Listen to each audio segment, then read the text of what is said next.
All right, so by now episode 5 has come out, the scenarios episode, and I think I've got a little bit of explaining to do. Seeing as, I was the one that come up with the scenarios with a little bit of help from my guys. This is kind of how, I guess, we communicated it to the competitors. Look, I like you guys, okay? Especially you, okay? Don't feel bad about that, but I like you guys, so I'll tell you where it is. But first, I need to see something, okay? And it's gonna involve both of you. I'm not gonna lie to you. It's gonna get weird. So scenario number 1 was the cinema.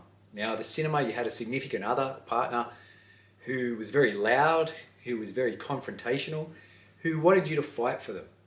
Was the kind of girl that was like, oh, I don't worth fighting for and that kind of thing. There are plenty of girls out there like that. So I wanted them to put them in that situation to see how they would deal with it. And again, the whole objective was to remove the partner and them from that other person, to get them out of there. And you were basically on the side of the agitator. So how you would, I guess, navigate that was how that was sort of scored. The next one, scenario 2, was the shit fight. Now the shit fight, you're probably looking at it going, man, that is twisted, and rightfully so for thinking that. But if you've worked in corrections, that's what happens, consistently. If you work in mental health, if you work in hospitals and various places like that, that's what they have to deal with. And your general knife defense, 2 guys, that are, I guess, no complications really, just 2 guys going at it, is a hell of a lot easier than trying to maintain or grab an arm that's covered in shit or blood or any number of that kind of thing. And also, I just wanted to throw that spanner in the works to make them, a deer in headlights, and to have to think on the spot and solve those problems. I know there'll be some arguments about scoring, and people will be like, oh, why'd you score this person, in that manner? Again, in one of my videos, I said that self-defense training is like first aid. They're kind of similar. They have a lot of similarities.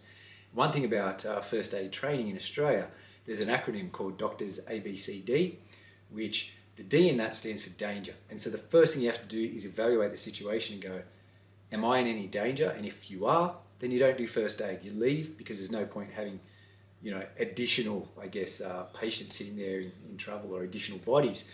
So in that particular scenario, you look at, there's a guy covered in shit, and I know people are sitting there going, oh, I wanted to help that person, save lives and do all that kind of thing. But let's be honest, if a guy's covered in shit, are they beyond help?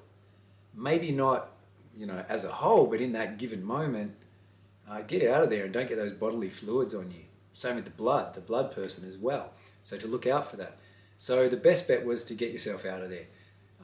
Remove yourself from the danger, and some of them did that well, some of them didn't. So that's how marks were kind of rewarded for that one. That was inspired by, I was in emergency in a hospital ward, and I was separated by just a shower curtain either side, and one person on that side, on the right side of me, had HIV, and they ran out of their lithium, which is prescribed for people with schizophrenia, I do believe. So you had a ticking time bomb there who had HIV, and I remember sitting there going, man, you're like, we've got, I've got wounds on me here too. How am I going to fight this guy? Like, it was a deer in headlights moment for me. And on the other side of me was a drunk guy who had been in a fight and was still very loud and boisterous. And across the way, there was a girl who just tried to commit suicide. And here we were, just like surrounded by this ticking time bomb. And I was a deer in headlights there. So I wanted to give them that same experience to some degree. The sexual harassment one, in the video I stated the reasons why we did that, and we wanted to encompass things that would appeal to women, flip the script and make the guys have to sit there and think of a solution to that problem like many women would have to deal with. I would dare say that is far more common than someone jumping out with a knife or attacking them. So to make them try and solve some problems with, I guess, through strategies which were, the soft skills as opposed to fighting. Factor in, they took a lot of punishment in the previous days. We wanted to ease that off. But I think that was a really good one. It should create some really good dialogue when it comes to self-defense. and I thought it fit the bill. And our, MJ was great. All our actors were fantastic and did a wonderful job.